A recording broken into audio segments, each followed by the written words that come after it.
ഇന്നലെ രാത്രി കടന്നു പോകുന്നത് കൊച്ചിയിലെ മേയർ സ്ഥാനത്തെ ചൊല്ലിയുള്ള കോൺഗ്രസിന്റെ പ്രതിസന്ധികളെക്കുറിച്ച് സംസാരിച്ചുകൊണ്ടാണ് രാഷ്ട്രീയ കേരളം ഇന്നലെ അവസാനിപ്പിക്കുന്നത്. എന്താണ് അവസാനം കൊച്ചിയിൽ സംഭവിച്ചത്? അവിടെ കോൺഗ്രസിന്റെ മേയർ സ്ഥാനാർത്ഥിയായി അവർ പ്രഖ്യാപിച്ച ദീപ്തി മേരി വർഗീസിനെ തഴയുന്ന സാഹചര്യം ഉണ്ടാകുന്നു. പകരം അവിടെ മതസാമുദായിക നേതൃത്വങ്ങൾക്ക് താല്പര്യമുള്ള 2 പേർ എത്തിയിരിക്കുകയാണ്. അവർ 2 പേർക്ക് 2.5 വർഷം വീതം 2 ടേമുകളിലായി മേയർ സ്ഥാനവും ഡെപ്യൂട്ടി മേയർ സ്ഥാനവും നൽകുന്ന ഒരു സാഹചര്യത്തിലേക്ക് പോകുന്നു. അവിടെ ഉയർന്നു വരുന്നൊരു പ്രധാനപ്പെട്ട വിമർശനം എന്ന് പറയുന്നത് ഇന്നലെ സമൂഹ മാധ്യമങ്ങളിലൊക്കെ ഒരു താരതമ്യം നമുക്ക് കാണാൻ കഴിഞ്ഞു. എന്തായിരുന്നു ആ താരതമ്യം? അത് ഇതിനു മുൻപ് മേയറായിരുന്ന അനിൽകുമാറും ഇപ്പോൾ മേയർമാരാകാൻ പോകുന്ന കോൺഗ്രസ് നേതാക്കളും തമ്മിലുള്ള താരതമ്യമാണ് കാണാൻ കഴിഞ്ഞത്. അനിൽകുമാർ മേയറായപ്പോൾ ഒരു മത സാമുദായിക സംഘടനകളുടെയും അഭിപ്രായങ്ങൾ അവിടെ പറഞ്ഞു കേട്ടില്ല. അത്തരത്തിൽ ആരും വിലപേശലുമായി മുന്നോട്ട് വന്നില്ല. അനിൽകുമാറിന്റെ പാർട്ടിയും അനിൽകുമാറിന്റെ മുന്നണിയും അതുമായി ബന്ധപ്പെട്ട ഘടകങ്ങൾ കൂടിയാലോചിച്ച് അനിൽകുമാർ മേയർ സ്ഥാനത്തേക്ക് വരികയും മറ്റു തർക്കങ്ങളില്ലാതെ അവിടെ മേയറായി ചുമതലയേൽക്കുകയും ചെയ്തു. എന്നാൽ 5 വർഷങ്ങൾക്കിപ്പുറം അവിടെ കോൺഗ്രസ് അധികാരത്തിലെത്തുമ്പോൾ നമുക്ക് കാണാൻ കഴിയുന്നത് എന്താണ്? അവർ മത സാമുദായിക ശക്തികളൊക്കെ പഴയ വിലപേശൽ ശക്തിയുമായി രംഗത്തേക്ക് വരുന്നതാണ് നമുക്ക് കാണാൻ കഴിയുന്നത്. ഒടുവിൽ സാമുദായിക നേതൃത്വങ്ങളുടെയൊക്കെ വിലപേശലിന് വഴങ്ങി അവരുടെ മേയർ സ്ഥാനാർത്ഥിയായിരുന്ന ദീപ്തി മേരി വർഗീസിനെ മാറ്റേണ്ടി വരുന്ന ഒരു സാഹചര്യം. 2 മുന്നണികൾ തമ്മിലുള്ള വ്യത്യാസം പൊതുസമൂഹത്തിന് ഒരിക്കൽ കൂടി മനസ്സിലാക്കാൻ പറ്റുന്ന ഏറ്റവും ലളിതമായ സാഹചര്യമാണ് കൊച്ചിയിൽ രൂപപ്പെട്ടു വന്നിരിക്കുന്നത്. UDF എവിടെയെങ്കിലും അധികാരത്തിൽ വന്നാൽ ഇതൊക്കെയായിരിക്കും ഭാവി കേരളം കാണാൻ കിടക്കേണ്ടത്, അല്ലെങ്കിൽ കാണേണ്ടി വരുന്നത് എന്ന് കൊച്ചിയിൽ നിന്ന് രാഷ്ട്രീയ കേരളത്തോട് പറയുകയാണ്. വിവരങ്ങളുമായി അർച്ചന നമ്മളോടൊപ്പം ചേരുകയാണ്. അർച്ചന, ഗുഡ് മോർണിംഗ്. കുറേ ദിവസങ്ങൾക്ക് ശേഷമാണല്ലേ നമ്മൾ ഗുഡ് മോർണിംഗ് കേരളത്തിൽ കാണുന്നത്. അതുകൊണ്ട് തന്നെ ഇത്രയും ദിവസം എവിടെയായിരുന്നു? അതിനുശേഷം നമുക്ക് വാർത്തകളിലേക്ക് എത്തുകയാണെങ്കിൽ എന്താണ് കൊച്ചി മേയർ സ്ഥാനത്ത് UDF-ൽ സംഭവിച്ചുകൊണ്ടിരിക്കുന്നത്? മത സാമുദായിക ശക്തികൾക്ക് കോൺഗ്രസ് നേതൃത്വം അപ്പാടെ കീഴടങ്ങുന്നു എന്ന വിമർശനമാണോ ദീപ്തി മേരി വർഗീസിനെ അനുകൂലിക്കുന്നവർ മുന്നോട്ട് വയ്ക്കുന്നത്?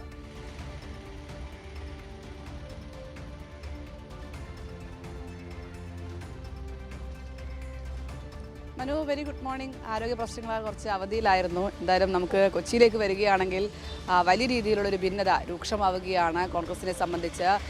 എപ്പോൾ അധികാരം കിട്ടിയാലും അതിലെ ഗ്രൂപ്പ് തർക്കവും പടലപ്പിണക്കങ്ങളും എല്ലാം നമ്മൾ കാണുന്നതാണ്. അതേ സാഹചര്യം തന്നെയാണ് കൊച്ചിയിലേക്ക് വരുമ്പോഴും മേയർ സ്ഥാനത്തെ ചൊല്ലിയുള്ളത്. നേരത്തെ തന്നെ ആദ്യം കൽപ്പിച്ച പേരാണ് ദീപ്തി മേരി വർഗീസിൻ്റേത്. മാത്രമല്ല ജനറൽ സെക്രട്ടറിയായ ദീപ്തി മേരി വർഗീസ് പാർട്ടി ഭാരവാഹിത്വത്തിൽ വലിയ സീനിയോറിറ്റിയുള്ള ആളാണ്. എന്നാൽ അതെല്ലാം തഴഞ്ഞുകൊണ്ടാണ് ഇത്തരത്തിൽ മറ്റൊരു മേയറെ പ്രഖ്യാപിക്കുന്ന ഒരു സാഹചര്യം ഉണ്ടായത്.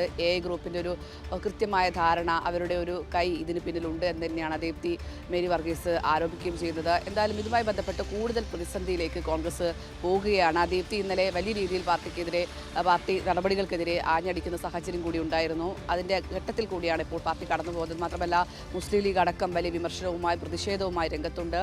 പല നേതാക്കളും തങ്ങളുടെ അഭിപ്രായങ്ങൾ ഇത്തരത്തിൽ അതൃപ്തി വ്യക്തമാക്കിക്കൊണ്ടും ഒപ്പം ദീപ്തിയെ പിന്തുണച്ചുകൊണ്ടും രംഗത്തെത്തുന്ന സാഹചര്യമുണ്ട്. എന്തായാലും കൊച്ചി മേയർ സ്ഥാനത്തെ സംബന്ധിച്ച് ഇപ്പോൾ വലിയ പ്രതിസന്ധി രൂക്ഷമാവുകയാണ്. മാത്രമല്ല പ്രതിപക്ഷ നേതാവിൻ്റെ ജില്ല കൂടിയാണ്. പ്രതിപക്ഷ നേതാവാണ് തെരഞ്ഞെടുപ്പിനെല്ലാം തന്നെ ഇത്തരത്തിൽ നേതൃത്വം നൽകുകയും അത്തരം തീരുമാനങ്ങളൊക്കെ എടുക്കാനുള്ള ചുമതലയെല്ലാം തന്നെ പ്രതിപക്ഷ നേതാവാണ്. അതുകൊണ്ട് തന്നെ പൂർണ്ണമായും ഇത് പ്രതിപക്ഷ നേതാവിൻ്റെ തീരുമാനമാണ്. അദ്ദേഹത്തിൻ്റെ ഒരു തീരുമാനപ്രകാരമാണ് ഇത്തരത്തിലൊരു ധാരണയിലേക്ക് DCC അടക്കം എത്തിയതെന്നാണ് അതിൽ ഏറ്റവും പ്രധാനപ്പെട്ടത്.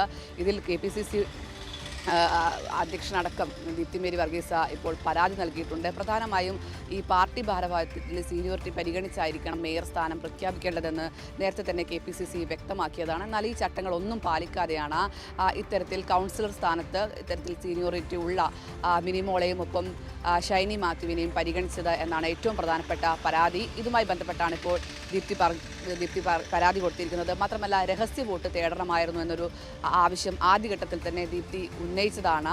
അതൊന്നും തന്നെ പരിഗണിച്ചിട്ടില്ല എന്നാണ് അതിൽ ഏറ്റവും പ്രധാനപ്പെട്ടത്. ഇതിൽ ദീപ്തിക്കെതിരെ ഒരു പടയൊരുക്കം അല്ലെങ്കിൽ ഗ്രൂപ്പിൻ്റെ ധാരണ, സമുദായങ്ങൾക്ക് വഴങ്ങിയുള്ള ഇത്തരത്തിലുള്ള തീരുമാനം, ഇതൊക്കെ തന്നെയാണ് ഇങ്ങനെ ഒരു മേയർ സ്ഥാനം പ്രഖ്യാപനത്തിലേക്ക് കാര്യങ്ങൾ നീങ്ങിയതാണ് അതിൽ ഏറ്റവും പ്രധാനപ്പെട്ടത്. അതിനെതിരെയാണോ ഇപ്പോൾ കോൺഗ്രസിൽ ഒരു വിഭാഗമെങ്കിലും രംഗത്ത് വന്നിരിക്കുന്നത്?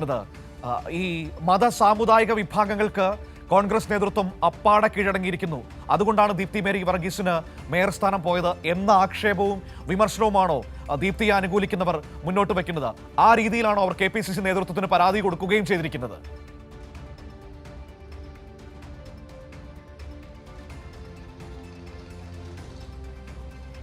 മനു, തീർച്ചയായും പാർട്ടിക്കകത്ത് തന്നെ അത്തരം ഒരു പരാതി അല്ലെങ്കിൽ അത്തരം ഒരു അഭിപ്രായം നേരത്തെ തന്നെ ഉയർന്നതാണ്. അതായത് ഒരു തരത്തിലുള്ള മതസാമുദായിക ഈ തീരുമാനങ്ങൾക്കും വഴങ്ങരുതെന്ന തരത്തിലുള്ള അഭിപ്രായങ്ങൾ നേരത്തെ തന്നെ നേതാക്കളൊക്കെ ഉന്നയിച്ചതാണ്. എന്നാൽ ഇതൊന്നും പരിഗണിച്ചിട്ടില്ല എന്നാണ് ഇതിൽ ഏറ്റവും പ്രധാനപ്പെട്ടത്. പൂർണ്ണമായും ഇത്തരത്തിലുള്ള ഒരു സാമുദായിക നീക്കങ്ങൾക്ക് വഴങ്ങിക്കൊണ്ടാണ് ഈ മേയർ സ്ഥാനാർത്ഥികളെ പ്രഖ്യാപിച്ചത്. ഇത്തരത്തിൽ 2 ടേമുകളിലുള്ള ആളുകളും ഇത്തരത്തിൽ കത്തോലിക്ക സഭയുടെ ആളുകളാണ് എന്നാണ് അതിൽ ഏറ്റവും പ്രധാനപ്പെട്ടത്. ഇതിനെതിരെയാണ് വലിയ രീതിയിലൊരു വിമർശനം ഇപ്പോൾ വലിയ രീതിയിൽ വരികയും പാർട്ടിക്കകത്തു നിന്നും പുറത്തു നിന്നുമെല്ലാം തന്നെ, അതായത് അണികളടക്കം ഇതിൽ വലിയ രീതിയിൽ അമർഷം പ്രകടിപ്പിക്കുന്നുണ്ട്. നമ്മൾ സോഷ്യൽ മീഡിയയിൽ അടക്കം കണ്ടതാണ്. ദീപ്തിക്ക് പിന്തുണ നൽകിക്കൊണ്ടും ഒപ്പം ഈ DCC തീരുമാനത്തിനെതിരെയുമാണ് ഇത്തരത്തിൽ വലിയ നീക്കം നടക്കുന്നത്. ഇതിനെതിരെ തന്നെയാണ് ഒരു വലിയ രീതിയിലുള്ള പരാതിയിലേക്ക് കാര്യങ്ങൾ നീങ്ങുന്നത്. മാത്രമല്ല ഇന്നലെ തന്നെ നേതാക്കളടക്കം പാർട്ടിക്കകത്തു നിന്ന് ഭീഷണി മുഴക്കിയതാണ്. ഇത്തരത്തിൽ ദീപ്തിയെ മേയറാക്കിയില്ലെങ്കിൽ തങ്ങൾ രാജിവെച്ച് പോകും, DCC ഭാരവാഹിത്വത്തിൽ നിന്നടക്കം രാജിവെച്ച് പോകും, പാർട്ടിക്കകത്ത് നിന്ന് തുടരില്ല തുടങ്ങിയ കാര്യങ്ങളെല്ലാം തന്നെ നേതാക്കൾ പരസ്യമല്ലാതെ തന്നെ പറയുകയും ചെയ്തിരുന്നു. ഇതിൻ്റെ അടിസ്ഥാനത്തിൽ കൂടുതൽ പൊട്ടിത്തെറിയിലേക്ക് കോൺഗ്രസ് മാറുകയാണെന്നാണ് ഈ ഘട്ടത്തിൽ ഏറ്റവും പ്രധാനമായി നമ്മൾ മനസ്സിലാക്കുന്നത്. മാത്രമല്ല ദീപ്തിക്ക് ഇതിൽ വലിയ രീതിയിലുള്ള ഒരു വിമർശനമുണ്ട്, വിയോജിപ്പുണ്ട്, അതൃപ്തിയുണ്ട്. അതെല്ലാം ദീപ്തി ഇന്നലെ തുറന്നടിക്കുകയും ചെയ്തതാണ്. അതിലേറ്റവും പ്രധാനമായും ദീപ്തി പറഞ്ഞിരുന്നത് രഹസ്യ വോട്ട് തേടരുത് എന്നായിരുന്നു, രഹസ്യ വോട്ട് തേടണം എന്നായിരുന്നു. എന്നാൽ ഓപ്പൺ വോട്ടിലൂടെയാണ് കാര്യങ്ങൾ നീങ്ങിയത്. തനിക്ക് കുറച്ചുകൂടെ പിന്തുണ ലഭിക്കുമായിരുന്നു ഓപ്പൺ രഹസ്യ വോട്ടാണെങ്കിൽ. എന്നാൽ ഇതൊന്നും പരിഗണിക്കാതെയാണ് ഇത്തരത്തിൽ DCC പ്രസിഡന്റ് അടക്കം നീങ്ങിയത്. DCC പ്രസിഡന്റ് അടക്കമാണ് ഇത്തരത്തിൽ പരാതി നൽകിയത്. DCC പ്രസിഡന്റിന്റെ ഒരു തീരുമാനമല്ല, ഇത് പൂർണ്ണമായും പ്രതിപക്ഷ നേതാവിന്റെ തീരുമാനമാണ്. പ്രതിപക്ഷ നേതാവിന്റെ തീരുമാനം അനുസരിച്ചാണ് DCC പ്രസിഡന്റ് ഇതിലൊരു തീരുമാനം എടുക്കുകയൊക്കെ ചെയ്യുന്നത്. മാത്രമല്ല ഇതിൽ ഹൈബിയുടെ MP ഒപ്പം വിനോദ് MLA തുടങ്ങിയ ആളുകളുടെ എല്ലാം തന്നെ കൈകളുണ്ട് എന്നൊരു തരത്തിലുള്ള വിമർശനം കൂടി എന്തായാലും ശക്തമാകുന്നുണ്ട്. എന്തായാലും ഇതിൽ പൂർണ്ണമായും പിന്നിൽ പ്രവർത്തിച്ചത് AI ഗ്രൂപ്പിലെ ആളുകളാണ്, ഒപ്പം DCC പ്രസിഡന്റാണ് എന്നടക്കമുള്ള കാര്യങ്ങളാണ് പരാതിയായി പ്രധാനമായും ഇത്തരത്തിൽ ദീപ്തി മേരി വർഗീസ് പറഞ്ഞിരിക്കുന്നത്. എന്തായാലും കൂടുതൽ പൊട്ടിത്തെറിയിലേക്ക് കാര്യങ്ങൾ നീങ്ങുകയാണ്. ഒരു ചിലപ്പോൾ ഇന്നും ദീപ്തി മേരി വർഗീസ് മാധ്യമങ്ങളെ കാണാൻ സാധ്യതയുണ്ട്. ഇന്നലെ അടക്കം അവരത് തുറന്നു പറയുകയും ചെയ്തതാണ്. ഒരു തരത്തിലുമുള്ള ചട്ടങ്ങൾ പാലിച്ചിട്ടില്ല, KPCC നിർദ്ദേശിച്ച ഒരു ചട്ടങ്ങളും പാലിക്കാതെയാണ് മേയർ സ്ഥാനാർത്ഥികളെ പ്രഖ്യാപിച്ചതെന്നാണ് ഇത്തരത്തിൽ ദീപ്തി പരാതിയായി പറയുന്നത്. ഈ പരാതിയിൽ ചൂണ്ടിക്കാണിക്കുകയും ചെയ്യുന്നത് KPCC പ്രസിഡന്റിനാണ് ഇത്തരത്തിൽ പരാതി നൽകിയത്. എന്തായാലും ഇത് കൂടുതൽ പരാതികൾ KPCC പ്രസിഡന്റിന് പോകാനുള്ളൊരു സാധ്യത കൂടി ഇന്ന് നമ്മൾ കാണുന്നുണ്ട്. കൂടുതൽ പ്രതികരണങ്ങൾ നിൽക്കട്ടെ, അതേതായാലും അതിന്റെ അനുസരിച്ച് മുന്നോട്ട് പോകട്ടെ. അർച്ചന, ഞാനിങ്ങനെ ഓർക്കുകയായിരുന്നു, അല്ലെങ്കിൽ ഇത് സമൂഹ മാധ്യമങ്ങളിലൊക്കെ കണ്ടപ്പോൾ വളരെ പ്രധാനപ്പെട്ട ഒരു ചർച്ച ഉയർന്നു വരുന്നത് കാണാൻ കഴിഞ്ഞു. അത് മുൻ മേയറായിരുന്ന അനിൽകുമാറിന്റെ പേരിലാണ് ആ ചർച്ച വന്നത്. അനിൽകുമാർ മേയറായി തെരഞ്ഞെടുക്കപ്പെട്ട സമയത്ത് നമ്മൾ ഇത്തരത്തിൽ ഒരു സാമുദായിക വടംവലികളോ ഇത്തരത്തിൽ ഒരു സാമുദായികപരമായ ഇടപെടലോ ഒന്നും കണ്ടില്ല. അനിൽകുമാറിന്റെ പാർട്ടിയും അനിൽകുമാറിന്റെ മുന്നണിയും അവരുടേതായ കമ്മിറ്റികൾ ചേർന്ന് അനിൽകുമാറിനെ മേയറായി തെരഞ്ഞെടുത്തു. വളരെ സുഗമമായി അധികാരമേറ്റു. 5 വർഷം ഏറ്റവും ഭംഗിയായി മുന്നോട്ട് പോവുകയും ചെയ്തു. എന്നാൽ 5 വർഷങ്ങൾക്കിപ്പുറം അവിടെ UDF വീണ്ടും അധികാരത്തിലേക്ക് വരുമ്പോൾ അവിടെ സംഭവിക്കുന്നത് എന്താണ്? സാമുദായിക ശക്തികളെല്ലാം അവരവരുടേതായ ആവശ്യങ്ങളുമായി മുന്നോട്ട് വരികയാണ്. രാഷ്ട്രീയത്തിൽ ആ രീതിയിലുള്ള ഇടപെടലുകൾ ശരിയാണോ എന്ന ചർച്ച വീണ്ടും ഉയർത്തുകയാണ്. കൊച്ചിയിലെ മനുഷ്യർ ഇനിയെങ്കിലും മനസ്സിലാക്കട്ടെ കഴിഞ്ഞ 5 വർഷത്തെ വ്യത്യാസവും ഇതാ ഇപ്പോൾ അധികാരമേറ്റതിനു ശേഷമുള്ള ആദ്യ ദിനങ്ങളിലെ വ്യത്യാസവും തമ്മിൽ.